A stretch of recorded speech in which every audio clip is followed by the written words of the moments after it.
Uteti wa kweheria makamicina na kamiti ya ithurano na miaka IEBC urathii wambatĩrĩtio rugari na rĩrĩ mĩhang'o ya gũthũrima rĩendekithia rĩa kũmaruta wabici-inĩ ĩrathiĩ na mbere thĩinĩ wa bunge.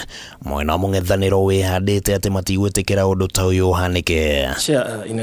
Mũthenya wa ira mũtongoria wa mũng'ethanĩro Raila Odinga nĩ aranĩrĩire atĩ Azimio nĩ gũtabania mĩrũrũngano thĩinĩ wa kaunti ya Nairobi, Kakamega, Mombasa, Nakuru na Gĩthumo. No President William Ruto nĩ ang'etheire rĩciria rĩrĩ akiuga atĩ gũtirĩ hĩndĩ mĩrũrũngano ĩkũhũthĩka gũthararia thayũ wa bũrũri. Have a meeting with the people of Nairobi at Kamkunji grounds to ask them if they accept that these commissioners should go home. Ninyi mumepanga mambo yenu, mumepanga mambo ya familia zenu, ndugu zenu, dada zenu, watoto wenu, alafu mnataka kupeleka watoto ya Wakenya wengine kwa maandamano. Bana, hiyo ni ufala ya kilograms nyingi sana. Hiyo haiwezekani hiyo. Watupatie nafasi. Makamicina Juliana Cherera, Irene Masit, Justus Nyang'aya na Francis Waderi nĩo marĩ gatagatĩ ga gĩthiũrũrĩ gĩkĩ. Amwe nĩ mareganire na moimĩrĩra ma gĩthurano kĩa mweri wa kanana makiuga atĩ mĩhang'o ya ũtari wa kura ndĩarĩ na waragania na maya no mateta marĩa Raila atwarire igoti-inĩ ikaru no magĩteanĩrio. Na ũyũ nĩguo mũthingi ũrĩa ũmbĩte mũng'ethanĩro wa Raila na Ruto igũrũ rĩgiĩ ndeto ĩno. Independent Electoral Commission is the referee. It cannot be appointed by a player. So we will not allow the Kenya Kwisha regime to impose a commission on the people of Kenya. Kufanya fujo na kutuambia ya kwamba wanataka ati wapange maandamano na fujo.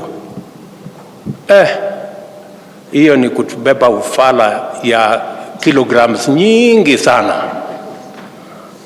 Hiyo haiwezekani.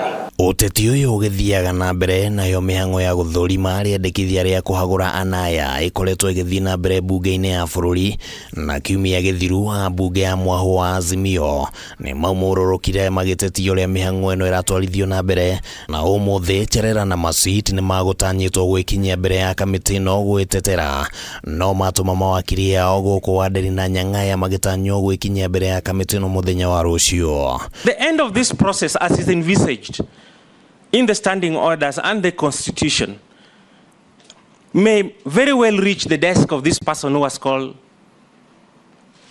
these officials rogue. That's why I'm bringing that. So we need further and better particulars on this issue of rogue. Mũthenya wa rũciũ ngwatanĩro ya Azimio nĩ ĩbangĩte gũtabania gĩikaro kĩa bunge ayo nĩguo kwarĩrĩria maũndũ matiganĩte, na ũmwe wamo arĩ nĩ mĩrũrũngano ĩrĩa ĩtanyĩtwo kwambĩrĩria mũthenya wa gatatũ kiumia gĩkĩ. Of course, have been engaging on the matters which are of concern to the public, the matters which have gripped the attention of the country in the recent past. Principally the matter of the attempted removal from office, if I may call it attempted forceful removal from office, of the 4 IEBC commissioners. And I want to say, for the avoidance of doubt, I have lived through many threats, blackmail and intimidation. So nobody is going to threaten me or blackmail me to do the things they want. I will do the things the people of Kenya want. Handũ-inĩ ha Kameme TV rĩtwa rĩakwa nĩ Kĩmani wa Ngũnjiri.